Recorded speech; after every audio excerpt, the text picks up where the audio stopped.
എടാ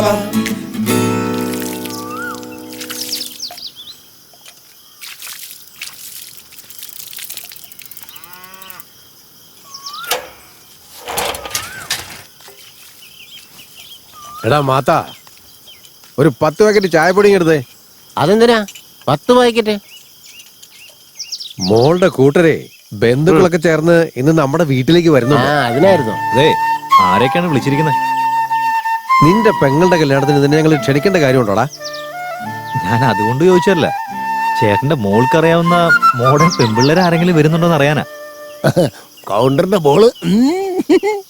ഓ, ആ കുട്ടിയോ? മൂക്കൊലിപ്പിച്ചോണ്ട് വന്ന് ഐസ് വാങ്ങിച്ചിട്ട് വന്ന കുട്ടിയല്ലേ? അവള് തന്നെ. മാധവേട്ടാ, ഓ അതൊക്കെ പണ്ടല്ലേ. ഇപ്പൊ അവളെ കണ്ടു കഴിഞ്ഞാ ഇവന്റെ വായിൽ നിന്ന് തേൻ കിനിയും. മാധവേട്ടാ, ഈ അടുത്ത കാലത്ത് പ്രണയത്തിൽ വീണ് സമനില തെറ്റിയവരുടെ എണ്ണം വളരെയധികം കൂടിയിരിക്കുന്നു. അവരെ സംരക്ഷിക്കേണ്ടത് അനിവാര്യമാണെന്ന് സർക്കാർ പ്രസ്താവന ഇറക്കിയിരിക്കുന്നു. എന്തായാലും താൻ തന്റെ കൊച്ചിന്റെ നിശ്ചയം നടത്തിയല്ലേ? പ്രായപൂർത്തിയായ പെങ്കൊച്ചിനെ വീട്ടിൽ നിർത്തിയാലേ വയറ്റില് തീയിട്ടതുപോലെ. അത് സത്യം താൻ പറഞ്ഞേ. വാ, നമുക്ക് ഇരുന്നോണ്ട് വർത്താനം പറയാം. വീട്ടിൽ കൊറേ ജോലിയുണ്ട്. എടോ, ജോലിയൊക്കെ എപ്പോഴും ഉള്ളതല്ലേ, കുറച്ചേരം ഇരുന്നിട്ട് പോന്നേ. പാടോ, ഇവിടെ വന്ന് ഇരിക്കേ. എടോ ഫക്കീറേ, ചുമ്മാ ഇരിക്കുന്ന എങ്ങനെയാ? ഒരു ചായ പറയുന്നേ. ഓസടിയൻ. മാധവാ, എല്ലാവർക്കും കൂടെ ചായ എടുക്ക. ഓ മാധവാ, ഈ ബെഞ്ചിന്റെ വില എത്രയാ? 1500. പയ്യന്റെ വീട്ടിൽ നിന്ന് ആൾക്കാർ വരുമ്പോ അവിടെ ഇരിക്കാനായിട്ട് ഒന്നുമില്ല. അതിനിപ്പോ എന്നാ, ഇതിപ്പോ തന്നെ സംസാരിച്ചുറപ്പിക്കാലോ. കച്ചവടത്തിൽ ഇതൊക്കെ പതിവല്ലേ? ഇത് വിൽക്കുന്നു തന്നോട് ഞാൻ പറഞ്ഞോ? എടാ മാത്ത, ഇവന്റെ മോളുടെ കല്യാണം നടത്താൻ പോവാ. കൊറേ ആൾക്കാർ വരുന്നതല്ലേ, ഒരു വിലയിട്ടം കൊടുക്കുന്നേ. അതൊന്നും കൊടുക്കുന്നില്ല, താൻ പോടോ. വേറൊന്നും ഉണ്ടാക്കിയ പോരെ, അത് കൊടുക്ക്. അതെ, ഞാനൊരു കാര്യം പറയട്ടെ. രംഗ എന്നോട് പറഞ്ഞതാ, ഇത് 1000 രൂപയ്ക്ക് അതെനിക്ക് തന്നേന്നോ. ഇതിപ്പോ 500 കൂടുതലാ പറഞ്ഞേ. എന്തായാലും 300 കൂടെ കയറ്റി വെച്ച് ഞാനും ഉറപ്പിക്കും. എന്റെ കമ്മീഷൻ തന്നേക്കണം. താൻ ആള് കൊള്ളാലോടോ. ഈ കാര്യം ഞാൻ ഏറ്റു. എടാ ഫക്കീറേ, 1800 രൂപ കൊടുത്തിട്ട് നീ എടുത്തോണ്ട് പോകും. അത് വില ഇച്ചിരി കൂടുതലല്ലേ? ഞാൻ പറയുന്ന കേൾക്ക്. ഇതിപ്പോ ഈ വിലക്ക് എടുത്ത് നമുക്ക് 3000 മറിച്ചു വയ്ക്കാം. അതെ, കാശ് മേടിച്ചിട്ട് സാധനം കൊടുത്തു വിടും. അതെ, വണ്ടി വന്നു. എടാ ഫക്കീറേ, കാശ് കൊടു, ഇതേ സാധനം കയറ്റിക്ക.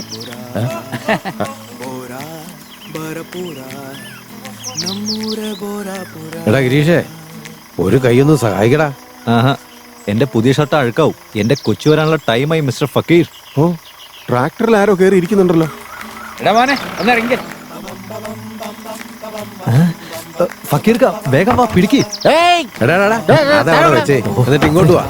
ഇതാ കൊണ്ടുപോകേണ്ട സാധനം. നീ ഉള്ളിലൊന്നും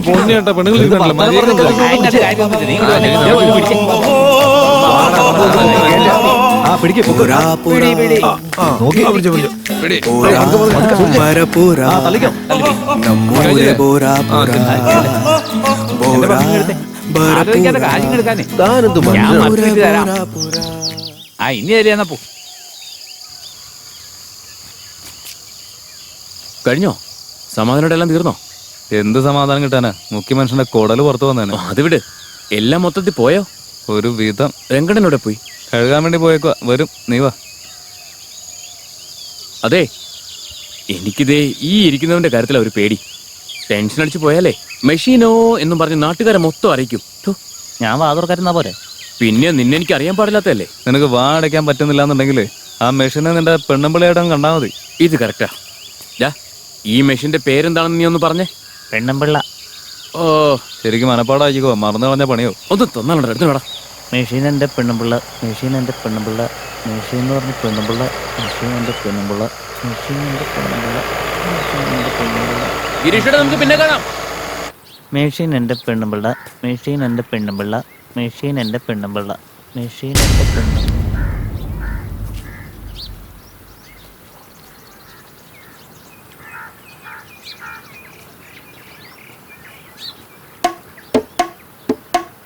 ഇവിടെയെങ്ങും ആരും കാണുന്നില്ലല്ലോ.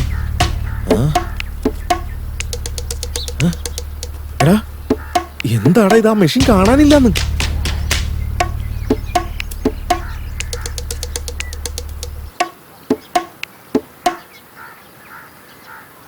മെഷീനോ? നിർമ്മല ചേച്ചി, ഉം, നിങ്ങളെ കാണുമ്പോഴേ ബസ്മതിയിലുണ്ടാക്കിയ ബിരിയാണി ഓർമ്മ വരാ. അതൊക്കെയല്ല നിന്റെ ഓർമ്മയിൽ വരും. അതല്ല ചേച്ചി, ഇന്ന് കാണാൻ നല്ല സുന്ദരിയായിട്ടുണ്ടെന്ന് പറയായിരുന്നു. എനിക്കിന്ന് നാട്ടിലൊരു ബന്ധുവിന്റെ കല്യാണം ഉണ്ട്. ആഹാ, എല്ലാവരും കാണുമ്പോ കൊള്ളാന്നൊക്കെ പറയണ്ടേ. ഒരു 4-5 ദിവസം അവിടെ നിന്നിട്ട് വന്നൂടെ? ഭർത്താവെന്നും പറഞ്ഞൊരുത്തൻ വീട്ടിലുണ്ട്. നിർമ്മല ചേച്ചി, ചേച്ചിയും പ്രേമിച്ചിട്ടാ കല്യാണം കഴിച്ചാലേ ചേച്ചി? ഒരാളെ പ്രേമിച്ചു എന്നുള്ളത് ശരിയാ, ആ, പക്ഷെ അയാളല്ല ഇപ്പോഴത്തെ ഭർത്താവ്. ആ പ്രായത്തിൽ നല്ല ഹോട്ടായിരുന്നിട്ടുണ്ടാവൂല്ലേ? ഞങ്ങളുടെ വീടിന്റെ അടുത്ത് അന്നൊരു പൂജാരി ഉണ്ടായിരുന്നില്ലേ, എന്നും എന്നെ കാണിച്ച് കുളിക്കലായിരുന്നു അങ്ങേരുടെ പരിപാടി. ആ, പാവം, പുറം തേച്ച് കൊടുക്കാൻ ആരും ഇല്ലാത്തോണ്ട് ഞാനൊരു കൈസഹായത്തിന് പോയതാ. ഒരു ദിവസം എന്റെ അച്ഛൻ ഞങ്ങളെ രണ്ടുപേരെയും കൈയോടെ പൊക്കി. അയ്യോ, എല്ലാവരും ഞാൻ വഴി പിഴച്ചു പോവെന്ന് പറഞ്ഞു. വെരി ഇൻട്രസ്റ്റിംഗ് നിർമ്മല ചേച്ചി. പിന്നെ ഉം, എല്ലാവരും ഞാൻ വഴി പിഴച്ചു പോവെന്നും പറഞ്ഞ് തബല വായിക്കുന്ന ഒരുത്തന്റെ തലയിൽ എന്നെ കെട്ടിവെച്ചു. അതിനെത്രക്ക് വിഷമിക്കേണ്ട കാര്യം എന്താ? എന്നും ഉപയോഗിച്ച തബല പഴകി പോവെന്നും പറഞ്ഞ് വീട്ടിൽ ചുമ്മാ ഇങ്ങനെ ഇരിക്കുക. കലാകാരനായോണ്ടൊരു പ്രതീക്ഷ ഉണ്ടായിരുന്നു. ഒരു ഗുണം ഇല്ലാതായിപ്പോയി. ഒക്കെ ശരിയാവൂന്ന് കരുതി എവിടെ ശരിയാവാൻ. അങ്ങനെ അങ്ങ് ജീവിക്കന്നെ. പറഞ്ഞിട്ടെന്താ കാര്യം? എങ്ങനെങ്കിലും ഇതുപോലൊക്കെ അഭിനയിച്ച് ജീവിതം മുന്നോട്ട് കൊണ്ടുപോകണം. സ്ത്രീകൾ സഹിക്കാൻ തയ്യാറായാലേ കുടുംബം മുന്നോട്ട് പോകും. അതല്ലാതെ അഹങ്കാരം കാണിച്ചാലേ വൈരാഗ്യം കൂടുന്ന് പറഞ്ഞ.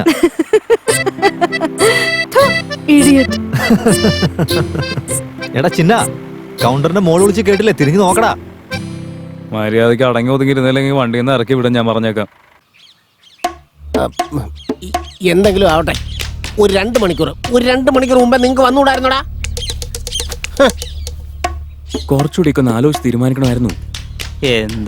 എന്തായാലും ഒരുമാതിരി പണിയായി പോയിട്ടാ. കുറച്ച് നേരം കൂടി എന്റെ പെണ്ണുമ്പിളാനെ ഇവിടെ പിടിച്ചു വെച്ചെങ്കിലേ നമുക്ക് എല്ലാവർക്കും കൂടി പങ്കിട്ട് എടുക്കാമായിരുന്നില്ലേ? ചേറ്റത്തരം പറയുന്നോടാ. ഇവിടെ വൃത്തിയിട്ടവനെ മര്യാദയ്ക്ക് സംസാരിക്കടാ. ഞാനെന്താ കൂട്ടിക്കൊടുപ്പാരാണെന്ന് വിചാരിച്ചോ ചേറ്റെ? ആ വിട്ട് കള ചേട്ടാ.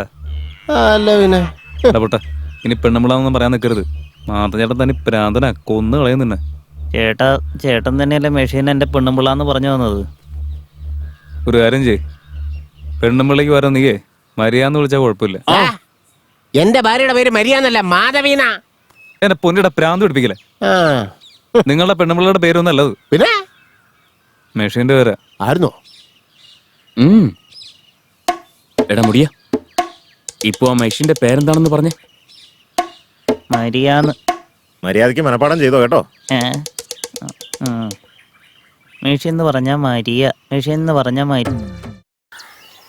നമസ്കാരം കൗണ്ടറെ. നമസ്കാരം. ആശാനെ, കുറച്ചും കൂടി ഒന്ന് നേരത്തെ വരാമായിരുന്നില്ലേ? അത് കുഴപ്പമില്ലെന്നേ. ഞാൻ വന്ന കാര്യം എന്താന്ന് വെച്ചാ കൗണ്ടറെ, നമ്മുടെ നാടകത്തിന്റെ പ്രാക്ടീസിന് വേണ്ടിട്ടേ ഒരു ബെഞ്ചിന്റെ ആവശ്യം ഉണ്ടായിരുന്നേ.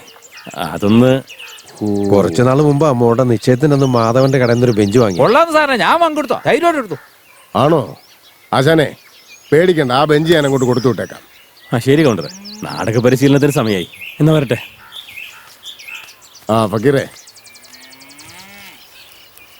ഇത് വെച്ചോ. അയ്യോ ഒന്നും വേണ്ട. വാങ്ങിച്ചോടോ. ഇല്ല, സാരമില്ല. എടോ, തന്റെ മോളുടെ കല്യാണമല്ലേ, ചെലവിനെങ്കിലും ഉപകാരപ്പെടില്ല. ഇരിക്കട്ടെ. ആ ബെഞ്ച് അവിടെ തന്നെ ഇരിക്കട്ടെ. വേറെ എന്തെങ്കിലും കാര്യത്തിന് ഉപകാരപ്പെടും. എന്നാ വരട്ടെ. ഫക്കീറെ, എനിക്കിതൊന്നും വേണ്ട, നീ എടുത്തു. ഇപ്പോ ഫക്കീറണ്ണന്റെ കയ്യിലിരിക്കുന്ന പണം മെഷീൻ നമ്മൾ എങ്ങനെ എടുത്തോണ്ട് വരും?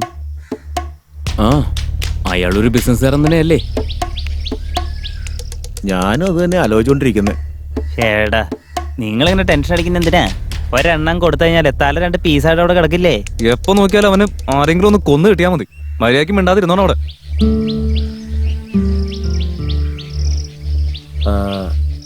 അയാളുടെ മോടെ കല്യാണം ഉറപ്പിച്ചിരിക്കല്ലേ? എടാ മോനെ പ്രകാശ, ഒന്നവിടെ നിന്നേ. പറയക്ക. നിന്നെ അന്വേഷിച്ച് നടക്കുമായിരുന്നു. മോളുടെ സ്ത്രീധനത്തിന് കുറച്ച് പൈസ ആവശ്യമുണ്ട്. നിന്റെ കയ്യിലുണ്ടെങ്കിൽ. ഇക്ക ചോദിച്ചാൽ എനിക്ക് അങ്ങനെ ഇല്ലെന്ന് പറയാൻ പറ്റില്ലെന്നേ. ആ ഫ്രോഡില്ലേ ആ രംഗൻ, 3 വർഷമായിട്ട് പലിശയില്ല മുതലുമില്ല. എന്നെ കാണാതെ മുങ്ങി നടക്കുക. എന്താ ചെയ്യാ? അവന്റെ കാശ് കിട്ടുകയാണെങ്കിൽ. മോനെ, നീയും കൂടെ കൈയൊഴിയല്ലേ. നീ ആകെ ഒരു പ്രതീക്ഷ. എല്ലാവർക്കും 3 രൂപയാണ് പലിശ. ഇക്കായോണ്ട് ഏറ്റവും കുറച്ച് 1 രൂപ പലിശയ്ക്ക് തന്നേക്കാം. 10,000 ഉണ്ട്. ഇപ്പൊ അത് പിടിച്ചു. 10,000 കൊണ്ടൊന്നും ഒന്നും ആവും തോന്നുന്നില്ല. ഒരു 50,000 കുറഞ്ഞത് വേണ്ടി വരും. അല്ല, എന്ത് വിശ്വസിച്ചാ ഞാൻ തരാ? ഉള്ള വീടാണെങ്കിൽ സർക്കാർ കാര്യത്തിൽ ഉണ്ടാക്കിയതാ. പിന്നെയാണെങ്കിൽ തുരുമ്പിടിച്ചൊരു സൈക്കിളും. ഇതല്ലാതെ വേറെന്താ ഉള്ളത്?